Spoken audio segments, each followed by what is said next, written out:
अस्सलाम वालेकुम व्यूअर्स। इस वीडियो में हम देखेंगे कि किस तरह से हम jQuery AJAX कॉल के थ्रू डेटाबेस से रिकॉर्ड्स रीड कर सकते हैं और उसके बाद फिर HTML टेबल में डिस्प्ले करवा सकते हैं। और यहाँ पे हम यूज़ करने वाले हैं MySQL डेटाबेस, PHP और Apache HTTP सर्वर। इससे पहले मैं एक वीडियो में आपको बता चुका हूँ कि किस तरह से हम XAMPP डाउनलोड कर सकते हैं और फिर उसको इंस्टॉल कर सकते हैं। और इसमें हमें PHP और MySQL और Apache HTTP सर्वर ये सारे एक ही पैकेज में मिल जाते हैं।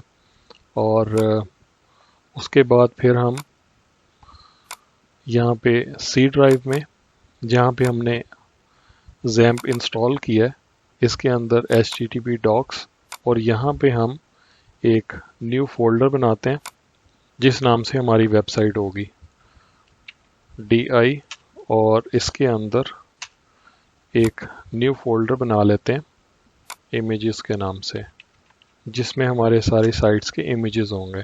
और इसमें मेरे पास एक लोगो है, उसको मैं कॉपी कर देता हूँ यहाँ पे।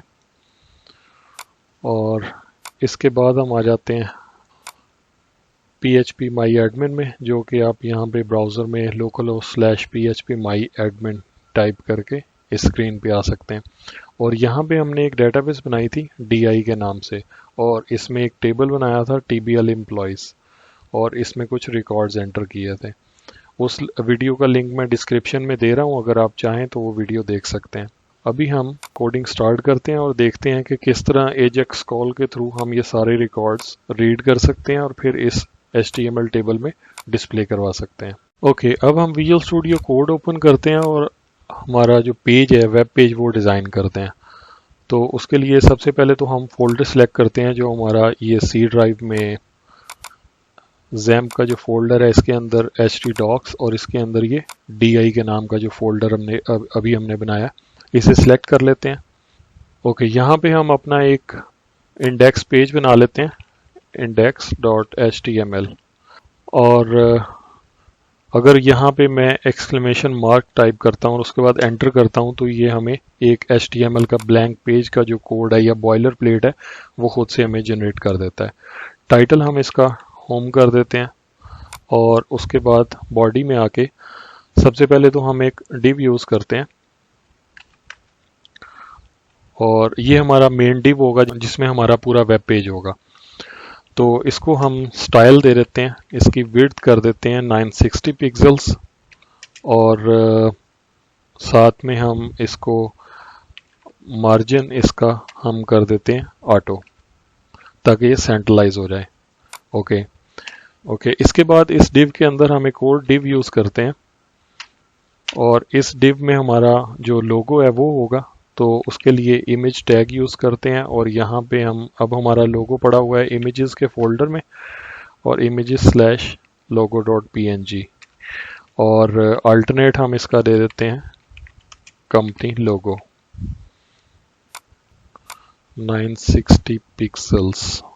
ओके, इसको सेव करते हैं और उसके बाद फिर इस पेज को रन करके देखते हैं localhost/di। तो ये हमारा लोगो डिस्प्ले हो गया। ओके, उसके बाद हम एक और डिव यूज़ करते हैं और इस डिव के अंदर सबसे पहले हम एक h1 टैग यूज़ करते हैं और इसमें हम लिखते हैं ऑल एम्प्लॉइज़।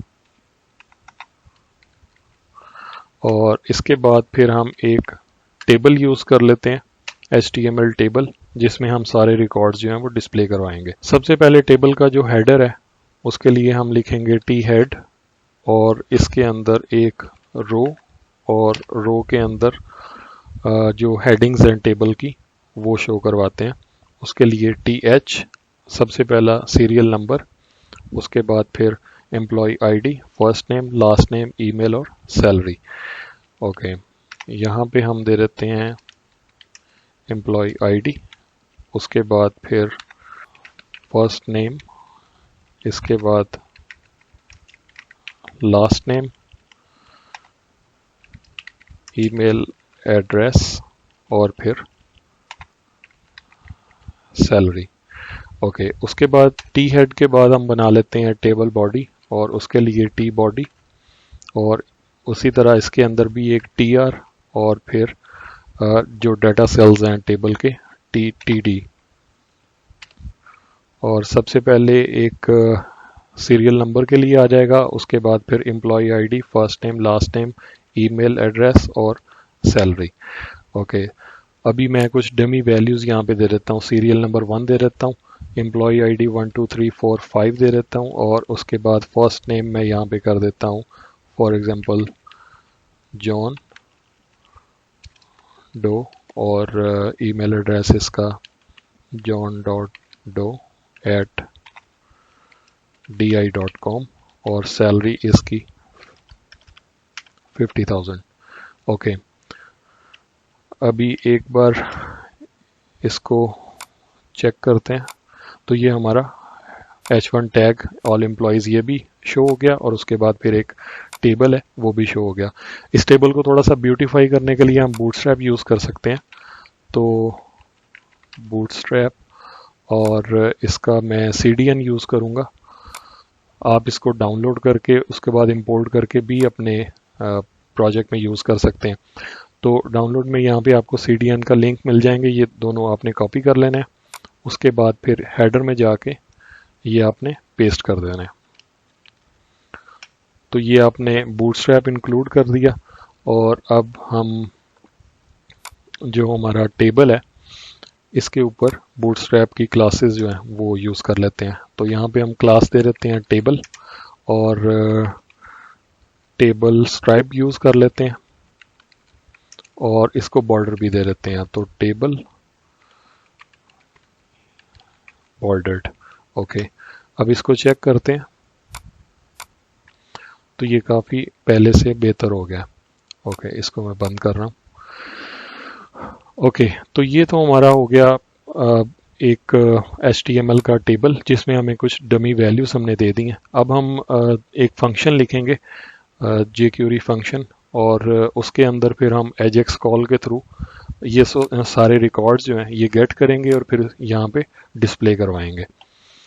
तो यहाँ पे बॉडी में यहाँ पे हम लिखेंगे स्क्रिप्ट, और ये फंक्शन मुझे कॉल करना है जब डॉक्यूमेंट रेडी हो जाए। मतलब जब हम ये URL दे के एंटर प्रेस करते हैं उसके बाद ये पूरा पेज जो है ये लोड होता है, और लोड होने के बाद ये फंक्शन कॉल होना चाहिए। तो मैं यहाँ पे लिखूँगा jQuery में, jQuery हम यूज़ करने वाले हैं, तो अभी हमें यहाँ पे jQuery का भी CDN चाहिए, और आप इसको CDN मैं यहाँ पे यूज़ कर रहा हूँ, आप इसको डाउनलोड करके भी यूज़ कर सकते हैं।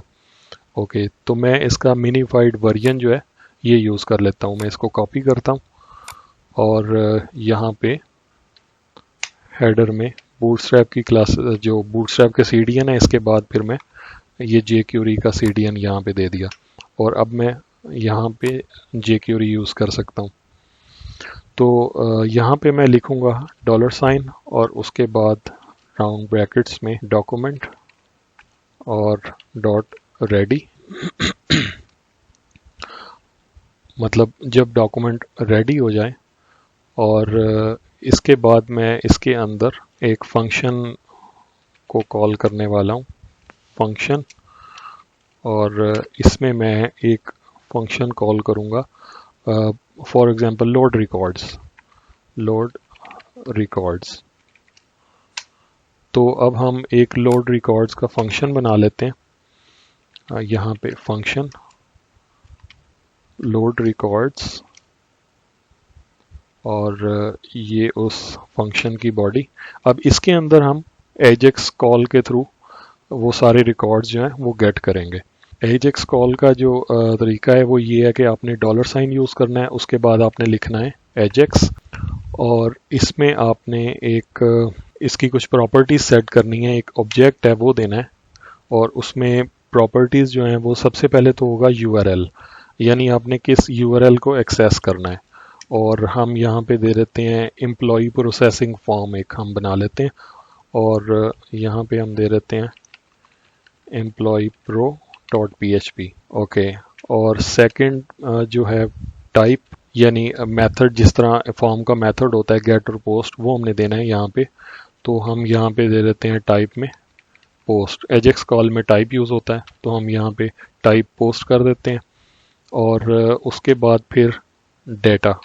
अब ये क्योंकि एक रीड मोड है तो इसमें हमने आमतौर पे कोई वैल्यूज़ तो पास नहीं करते, लेकिन फिर भी हम यहाँ पे एक वेरिएबल पास करेंगे मोड के नाम से, क्योंकि जो हमारा एम्प्लॉय प्रो डॉट PHP जो हमारी फाइल है वहाँ पे हमारे 4 फंक्शंस होंगे, रीड का, इंसर्ट मतलब क्रिएट, उसके बाद फिर अपडेट और डिलीट।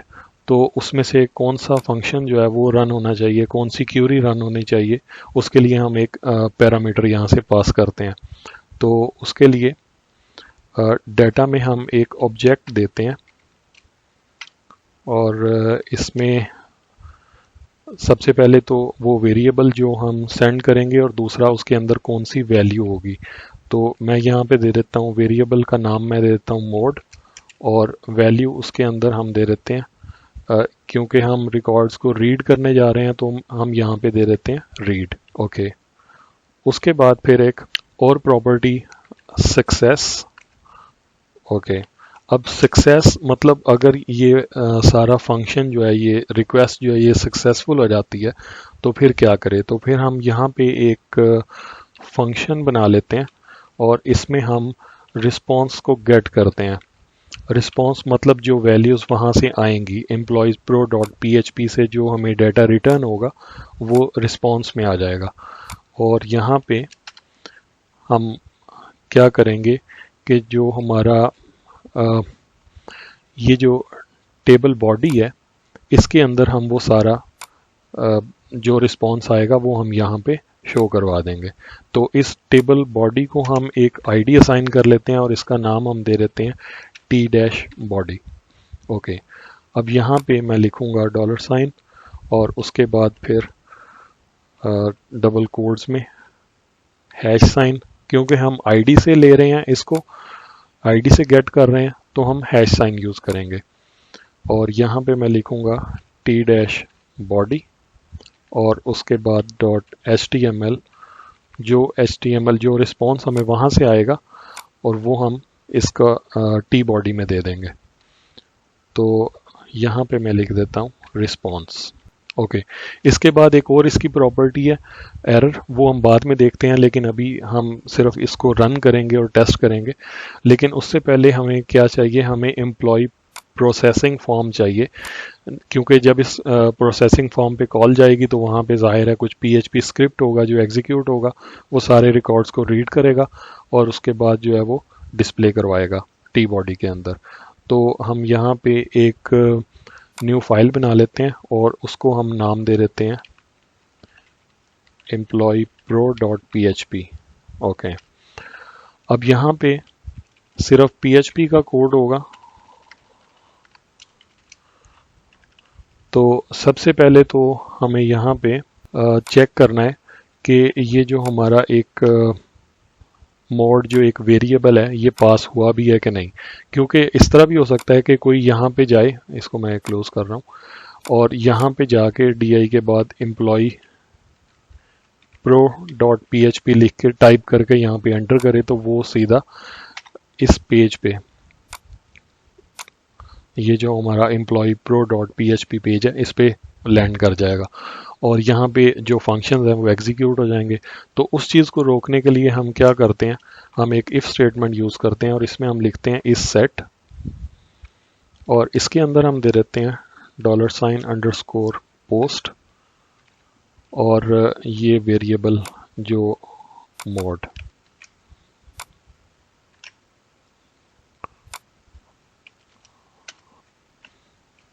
मोड को हम डबल कोड्स में देंगे। तो इस सेट मतलब अगर ये वेरिएबल जो है ये पोस्ट हुआ है मोड वाला, तो फिर इसकी जो इफ की बॉडी है जो एग्जीक्यूट होगी। अदरवाइज क्या करेगा, एल्स पार्ट में हम लिख देते हैं हेडर और इसके अंदर हम दे देते हैं लोकेशन index.php HTML। ओके, तो अगर ये मोड जो है वो इस सेट होगा यानी वो पोस्ट होगा, तो फिर इफ की बॉडी जो इसके अंदर हम यहाँ पे जो भी स्टेटमेंट्स लिखेंगे वो एग्जीक्यूट हो जाएंगी। अदरवाइज वो जो है index.html पे वापस रीडायरेक्ट हो जाएगा। तो अब यहाँ पे हमने सबसे पहले लिखना है ये जो वेरिएबल पास हो रहा है वहाँ पे, उसको पहले हम एक वेरिएबल में स्टोर करवाएंगे उसकी वैल्यू। अब इस वेरिएबल का नाम भी मैं मोड दे देता हूँ, इज इक्वल टू, और ये मोड जो वहाँ से वैल्यू पास हो रही है तो यहाँ पे आ जाएगा।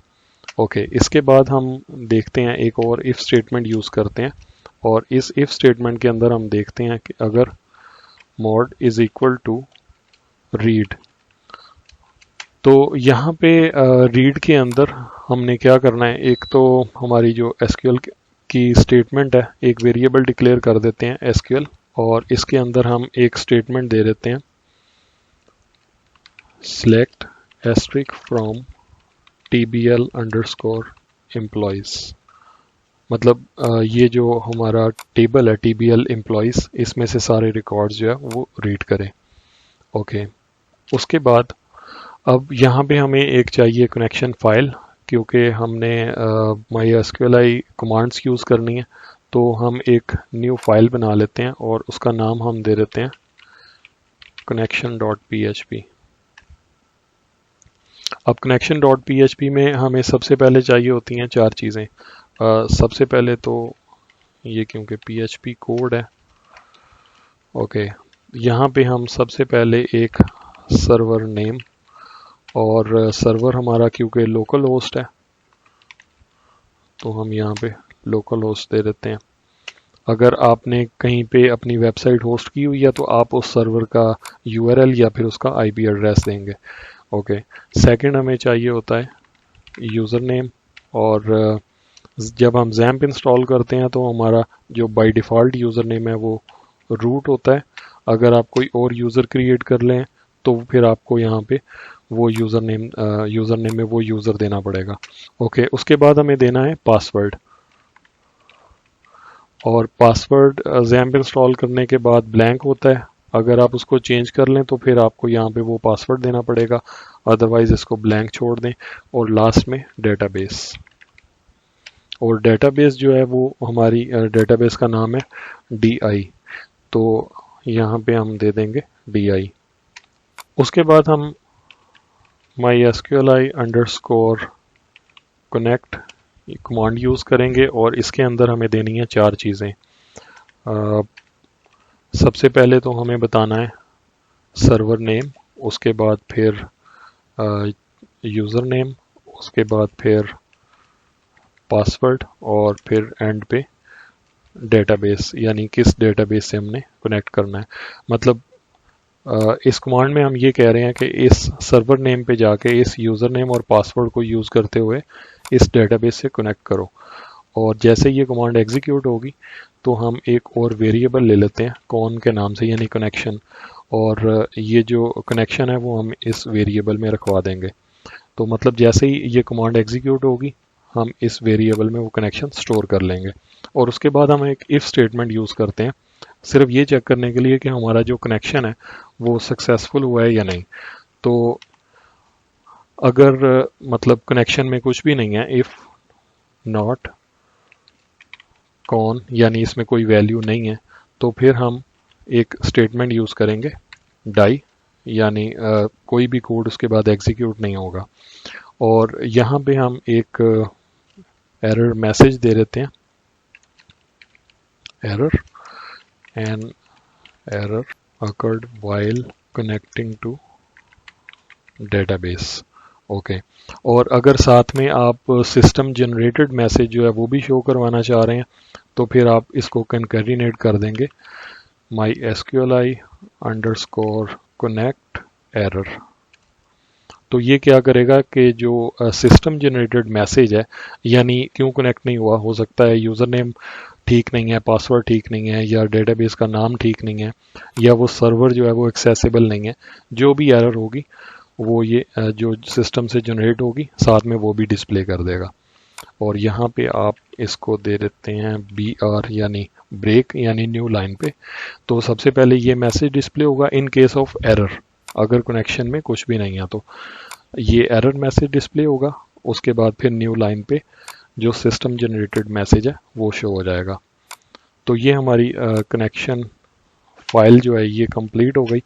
और इसको हम यहाँ पे इंपोर्ट कर लेते हैं। सबसे पहले तो यहाँ पे हम लिखते हैं इंक्लूड, और इंक्लूड में हम दे देते हैं connection.php। और ये जो यहाँ पे अब हम mysqli_query यूज़ करते हैं, और इसमें हम दे देते हैं सबसे पहले तो कनेक्शन, और दूसरे नंबर पे SQL, ये स्टेटमेंट SQL स्टेटमेंट ये हम दे देते हैं। ओके, तो जैसे ही ये कमांड एग्जीक्यूट होगी तो हमारे पास कुछ रिकॉर्ड्स आ जाएंगे, और वो रिकॉर्ड्स जो हैं वो हम एक और वेरिएबल ले लेते हैं यहाँ पे रिजल्ट, उसके अंदर स्टोर करवा लेते हैं। ओके, और ये रेड एरर क्यों दे रहा है, एक्सपेक्टेड सेमीकोलन। ओके यहाँ पे हमें सेमीकोलन लगाना पड़ेगा। ओके, अब जैसे ही ये कमांड एग्जीक्यूट होती है हमारे पास वो सारे रिजल्ट्स आ जाएंगे, और अब हमने चेक करना है कि सबसे पहले तो हम एक इफ स्टेटमेंट यूज़ करेंगे और उसमें देखेंगे कि हमारे पास कोई रिजल्ट्स आए भी हैं या नहीं। तो mysqli_ नंबर ऑफ रोज, और इसके अंदर हम दे देते हैं हमारा जो रिजल्ट है। mysqli number of rose function है, इसमें हम वो अपना रिजल्ट सेट देते हैं जिसमें सारे रिकॉर्ड्स होते हैं, और फिर उसके बाद चेक करते हैं ग्रेटर देन 0, मतलब नंबर ऑफ रोज इस रिजल्ट सेट के अंदर इफ ग्रेटर देन 0, तो फिर हम एक वाइल लूप यूज करेंगे, और इसके अंदर हम $रो is equal to mysqli_fetch associative array, यानी जो रिकॉर्ड्स हैं रीड करे 1 by 1, और इसके अंदर हम रिजल्ट सेट दे देते हैं, यानी इस रिजल्ट सेट से 1 by 1 रिकॉर्ड रीड करे और इस रो में रखवाता जाए, और ये लूप उस वक्त तक चलेगा जब तक इसमें रिकॉर्ड्स बाकी हैं। जैसे इसके रिकॉर्ड्स ख़त्म होंगे तो ये लूप स्टेटमेंट ख़त्म हो जाएगी। अब इसके अंदर हमें यहाँ पे वो टेबल जो है वो ड्रॉ करना है, HTML टेबल। जिस तरह इसकी ये एक पूरी रो है, इसको मैं यहाँ से कट कर लेता हूँ और इसको यहाँ पे ले जाता हूँ। हम क्या करेंगे कि हम एक वेरिएबल में ये सारा रिकॉर्ड जो है वो स्टोर करेंगे। उस वेरिएबल के लिए हम यहाँ पे एक $data डिफ़ॉल्ट वैल्यू ब्लैंक, और इसके बाद हमने यहाँ पे क्या करना है, $data is equal to $data, और इसको कंकैटिनेट कर दे इससे, ये जो रो है। तो ये बिल्कुल इसी तरह से है जिस तरह हम लिखते हैं, for example x is equal to x+1, यानी x में जो भी वैल्यू है उसमें +1 कर दे, और अगर कोई स्ट्रिंग टाइप वैल्यू है तो फिर हम लिखते हैं a। तो अब ये क्या करेगा कि फर्स्ट टाइम चलेगा तो इसमें a आ जाएगा, उसके बाद सेकंड टाइम चलेगा तो एक और a आ जाएगा, उसके बाद थर्ड टाइम चलेगा तो एक और a आ जाएगा। तो इसकी वैल्यू इस तरह से बनती जाएगी a, जितना मतलब जितना टाइम लूप चलेगा इसके अंदर इस तरह से वैल्यू आएगी। तो सेम उसी तरह हमने यूज़ किया है data is equal to data dot. अब कंकैटिनेट करने के लिए यहाँ पे PHP में डॉट यूज़ होता है, तो डेटा डॉट और उसके बाद फिर ये सारी रो, और यहाँ पे इसके अंदर जो वैल्यूज़ हैं वो हम, जाहिर है जो रो के अंदर जो वैल्यूज़ आ रही हैं वो हम यहाँ पे दे देंगे। तो इस वैल्यू को हम ख़त्म कर देते हैं, इसको हम दे देते हैं रो, और रो में जो वैल्यू है फर्स्ट आईडी है। अगर हम इस टेबल में देखें फर्स्ट आईडी, उसके बाद फिर first underscore name, last underscore name, email और सैलरी। ओके, तो इसको हम कॉपी करते हैं, इसको हम यहाँ पे दे देते हैं फर्स्ट अंडरस्कोर नेम, उसके बाद फिर लास्ट अंडरस्कोर नेम, इसके बाद ईमेल, और यहाँ पे सैलरी।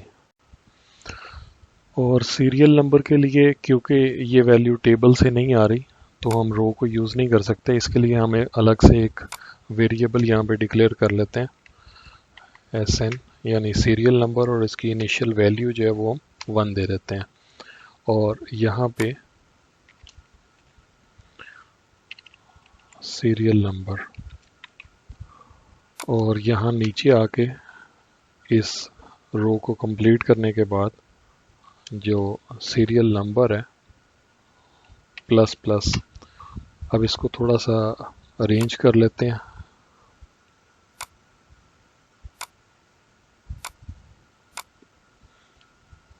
और यहाँ पे लूप स्टेटमेंट के बाद, यानी लूप स्टेटमेंट कंप्लीट होने के बाद एको स्टेटमेंट यूज़ करेंगे और इसमें हम एको करवा देंगे डेटा। और ये जो इफ स्टेटमेंट है, if number of records is greater than 0, तो ये वाला पोर्शन चलेगा। और इन केस अगर कोई भी रिकॉर्ड नहीं मिलता तो फिर हम यहाँ पे इसका जो एल्स पार्ट है वो यूज़ करेंगे और यहाँ पे हम एको करवा देंगे एक tr क्लोजिंग टैग,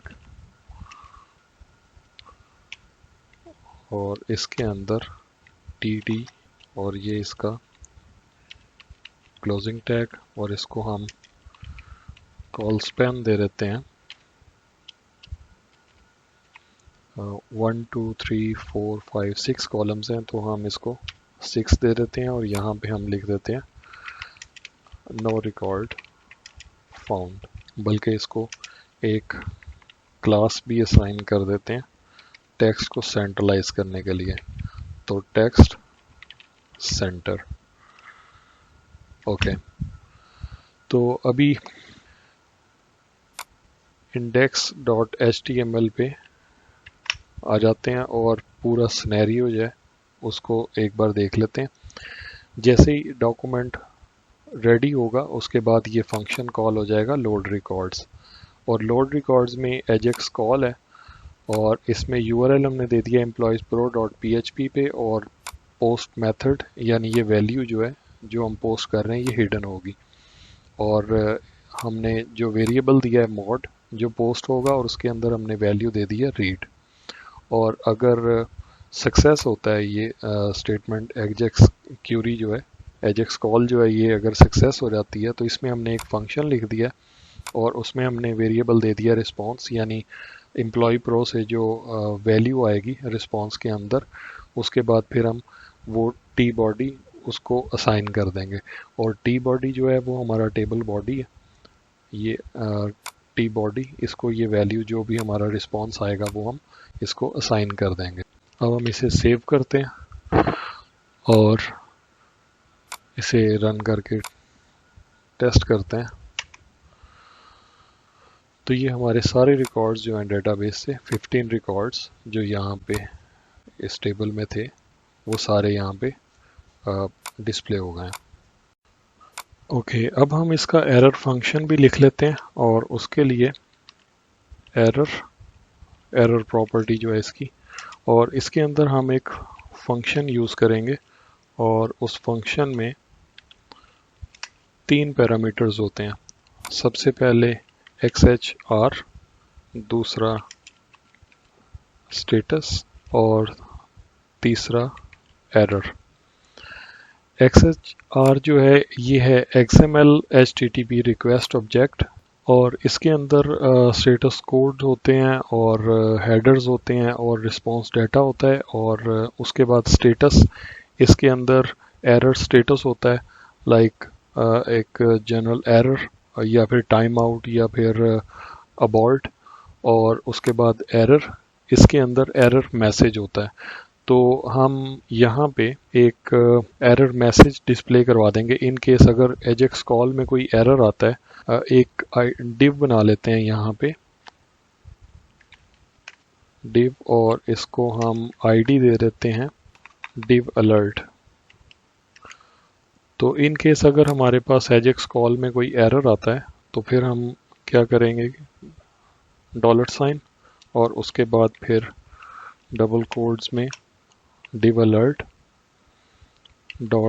.html, और इसके अंदर हम दे देंगे ajax error, और इसको हम कंकैरिनेट कर देंगे इस एरर मैसेज के साथ।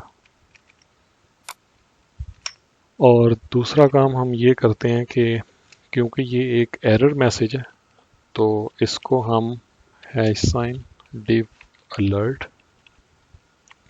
यहाँ पे भी हैश साइन, क्योंकि हम आईडी से गेट कर रहे हैं।